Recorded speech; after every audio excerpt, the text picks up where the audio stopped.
Rasulullah sallallahu alaihi wasallam bersabda, apabila amanah telah disia-siakan, fantadhiris sa'ah, maka tunggulah kehancuran, tunggulah kebinasaan, tunggulah ketidaknyamanan.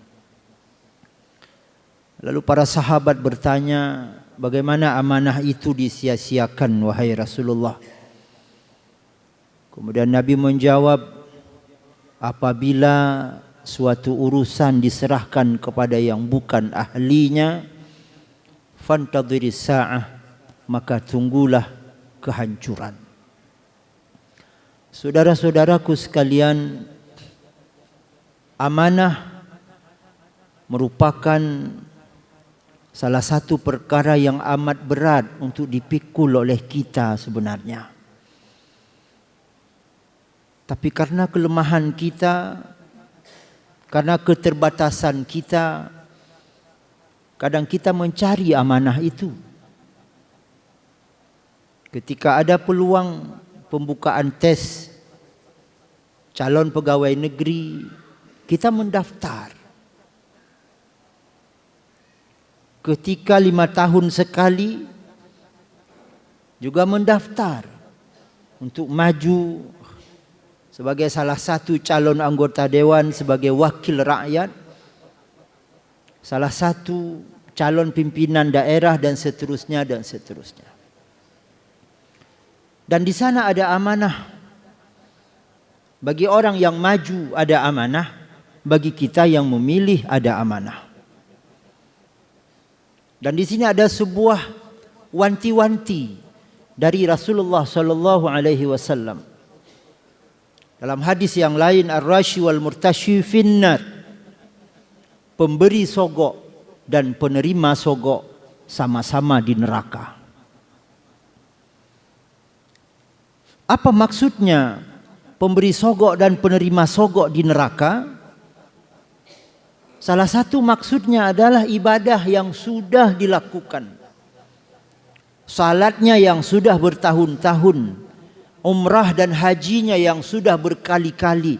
Dia melaksanakan puasa fardu dan puasa sunat, dia beramal, bersedekah, wakaf dan sebagainya dan sebagainya. Tapi itu tidak dianggap semuanya. Itu tidak dihitung semuanya oleh Allah Subhanahu wa taala. Salah satu bentuk sogok adalah ketika kita menerima pemberian, lalu kita tentukan kepada dia karena pemberian itu. Satu sarung, satu kompor gas, 200.000, sekarung beras. Lalu kita tentukan pilihan kepada orang yang memberikan itu kepada kita, berarti kita sudah menerima sogok. Dan oleh yang memberi, supaya dia dipilih, dia buang modal dulu. Yang mungkin kadang-kadang membuat kita terkejut. Dan secara tidak langsung kita telah membantu untuk terjadinya sebuah korupsi yang besar-besaran. Coba bayangkan ketika seorang calon anggota DPRA membeli suara, satu suara 200.000.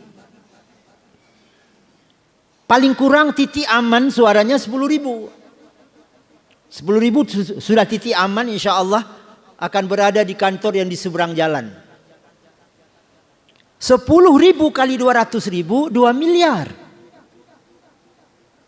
Sementara gaji mereka yang duduk di kantor itu 5 tahun tidak sampai 1 miliar. Kalau 1 bulan 12 juta, 1 tahun katakanlah 150 juta. 5 tahun 750 juta, modalnya 2 miliar. Itu belum lagi tambah untung. Apa yang terjadi? Ketika mereka dilantik, hari pertama dilantik, yang terbayang di pikiran mereka bukan bagaimana saya berbuat untuk rakyat. Yang terbayang di pikiran mereka bukan bagaimana saya majukan daerah ini. Kalau dia naik ke tingkat pusat sana, kalau modalnya terlalu banyak, hari pertama dilantik, yang terbayang bukan bagaimana memakmurkan bangsa dan negara ini, tapi bagaimana modal saya harus kembali. Dari gaji tak mungkin. Lalu apa yang terjadi? Terjadilah cubit sana, cubit sini, potong sana, potong sini, tekan sana, tekan sini. Yang penting modal saya kembali. Ketika mereka masuk neraka, orang korupsi itu tidak ada obat, bapak-bapak sekalian. Orang korupsi itu tak ada cara bertaubat kepada Allah selain mengembalikan uang hasil korupsi itu. Tak akan diampuni dengan tahajud, tak akan diampuni dengan menangis di tengah malam, tak akan diampuni dengan amal apapun, karena itu bukan dosa dengan Allah. Dosa dengan manusia. Lalu ketika tidak ada ampun, kemana? Masuk neraka. Setelah mereka masuk neraka, apa komentar mereka? Saya ya Allah, saya wahai malaikat, masuk neraka karena saya dipilih. Mereka saya bayar, satu suara 200.000. Maka seharusnya mereka juga ikut bersama saya merasakan neraka di sini. Karena saya bisa korupsi, gara-gara mereka yang pilih. 2 kali kena, saudara-saudaraku sekalian. Maka mohon maaf, saya bukan bicara politik di masjid, tapi saya bicara hukum. Bagi kita yang sudah terlanjur mengambil sarung, yang sudah terlanjur mengambil uang, yang sudah terlanjur mengambil beras, yang sudah terlanjur mengambil apapun yang diberikan oleh calon anggota dewan, kembalikan kepada mereka. Kalau tidak mau konsekuensi yang tegas, Allah masukkan kita ke dalam neraka, tak ada obat taubatnya. Kembalikan kepada mereka. Serahkan kepada mereka. Bang, saya tak jadi mengambil ini. Saya ikhlas berikan. Maaf, saya kembalikan. Nanti pilihan saya lihat. Oh, tidak apa-apa, ambil saja. Saya berikan itu hadiah saya. Soal tidak pilih saya, tidak masalah. Oh, alhamdulillah. Kalau mau dikasih tambah, tambah lagi. Itu halal. Saudaraku sekalian, orang yang kita kirim ke sana bukan untuk sekedar datang, tanda tangan, oh setuju, setiap rapat setuju, akhir bulan ambil gaji. Bukan itu tugas mereka. Kalau mereka ke tingkat pusat sana, ke DPR RI sana, beban yang ada di pikiran mereka adalah bagaimana melahirkan undang-undang yang dapat semakin mensejahterakan rakyat, yang dapat semakin membuat negara kita bagus. Dan itu tak mungkin difikirkan oleh orang yang tidak cerdas. Orang-orang yang kita kirim untuk tingkat DPRA, mereka akan melahirkan kanun-kanun yang bagus. Bagaimana Aceh ke depan semakin bagus, masyarakat Aceh semakin sejahtera. Orang-orang yang kita kirim untuk kota Banda Aceh, mereka akan melahirkan undang-undang, kanun untuk kota Banda Aceh. Dan tidak mungkin dilahirkan oleh orang yang tidak cerdas. Maka lihatlah siapa di antara mereka yang cerdas. Oh, mereka sudah pernah kita beri kesempatan. Saya bukan benci kepada mereka.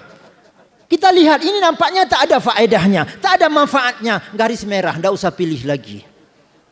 Dan ini juga amal. Saudara-saudaraku sekalian, lihatlah orang yang cerdas dan amanah. Bismillahirrahmanirrahim ketika masuk ke bilik suara. Ya Allah, menurut saya ini orang yang baik, orang yang bisa membuat negara dan rakyat ini bisa semakin makmur. Bismillahirrahmanirrahim. Dan orangnya amanah, plup, dapat pahala. Ketika dia lahirkan program yang bagus, kita dapat pahala. Tapi kalau kita sudah tahu orangnya bobrok, orangnya jahat, orangnya tidak bagus, kita pilih, kita ikut menanggung dosa. Saudaraku sekalian, maka gunakanlah hati nurani. Gunakanlah fikiran yang jernih. Karena sekali lagi, Islam tidak lepas dari politik. Kalau politik dilepaskan dari Islam, ini bukan masalah agama, ini masalah politik, simpan agama. Nah, inilah terjadi. Apakah sudah sampai masa yang dijanjikan oleh Rasulullah? Sayati ala ummati zamanun, akan datang satu masa kepada umatku di mana Islam tinggal nama. Di KTP Islam, tapi perilakunya tidak Islam. Di semua surat keterangan tertulis Islam, tapi dalam bekerja sudah tidak Islam. Masuk kantor jujur hanya untuk pencet absen, setelah itu keluyuran di luar. Apakah Islam mengajarkan seperti itu? Tidak. Yang Islam ajarkan harus pilah-pilah. Hari ini kita datang salat Jumat, jangan pakai mobil plat merah, jangan pakai kereta plat merah. Ini bukan tugas dinas, tapi ini tugas pribadi kita. Itu Islam. Jangan sampai rusak Islam, nama Islam rusak gara-gara kita. Coba lihat bagaimana demokrasi di negara orang yang mereka kadang bukan Muslim, tapi bagus. Lalu kenapa? Siapa yang rusak demokrasi di negara kita ini? Salah satunya oknum-oknum yang maju, yang bagi-bagi uang itu salah satu perusak demokrasi di negara kita. Sehingga orang-orang seolah-olah yang baik itu yang beri uang, yang beri 200.000, yang beri 300.000. Padahal itu sangat bertentangan dengan ajaran Islam sendiri. Bapak Ibu sekalian, jangan hilangkan Islam. Jangan Islam hanya ketika di masjid. Masuk kantor, Islamnya ditinggal di masjid. Masuk ke ruang kerja, Islamnya ditinggal di masjid. Lalu di ruang kerja bisa apapun. Bisa tanda tangan sesuatu yang tidak benar. Orang yang jual barang nanti menipu-nipu. Orang masuk kantor seperti tadi hanya rajin pencet absen. Jam 7.45 pencet absen, jam 5 pencet lagi kalau pulangnya jam 5. Lalu dapat sertifikat sebagai pegawai teladan dari salah satu kementerian Republik Indonesia. Tapi teladannya teladan pencet absen. Islam tidak ajarkan demikian, saudara-saudaraku sekalian. Maka mari Islam yang sudah Allah turunkan kepada kita, yang sudah diajarkan oleh Rasulullah begitu bagus, ayo kita pelajari, ayo kita dalami. Maaf, jangan hanya sebagai merek saja. Islam tinggal nama, tapi orang-orang sudah tidak Islam. Orang jualan sudah tidak Islami, orang bekerja sudah tidak Islami. Lalu Islam di mana? Dan maaf Bapak-bapak sekalian, saya bukan keras. Tapi mari tanyakan kepada hati kita masing-masing. Yang hari ini masih aktif sebagai orang yang digaji oleh negara. Sudah amanahkah kita? Sudah bekerjakah sesuai dengan amanah yang telah diamanahkan kepada kita? Yang Islam mewajibkan amanah itu? Kalau belum, itu berarti kita rendah sekali. Kita hina sekali dalam pandangan Allah. Kita menganggap diri kita mulia sekali. Kita menganggap diri kita hebat sekali. Punya rumah yang besar. Tapi kadang rumah itu ya seperti tadi, rumah hasil cubit-cubit. Na'udzubillah, thumma na'udzubillah.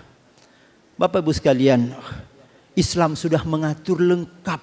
Mungkin belum pernah ada di dunia ini ajaran yang selengkap ajaran Islam. Tinggal kita mau baca atau tidak. Ayo kita kembali kepada jati diri kita. Jangan kotori diri kita dengan hal-hal yang dilarang oleh Allah. Masalah politik tadi. Kalau ada di antara kita yang maju, yang ingin maju sebagai calon anggota dewan. Kalau Anda merasa tidak sanggup, beban sungguh berat, daripada menambah dosa, berhentilah.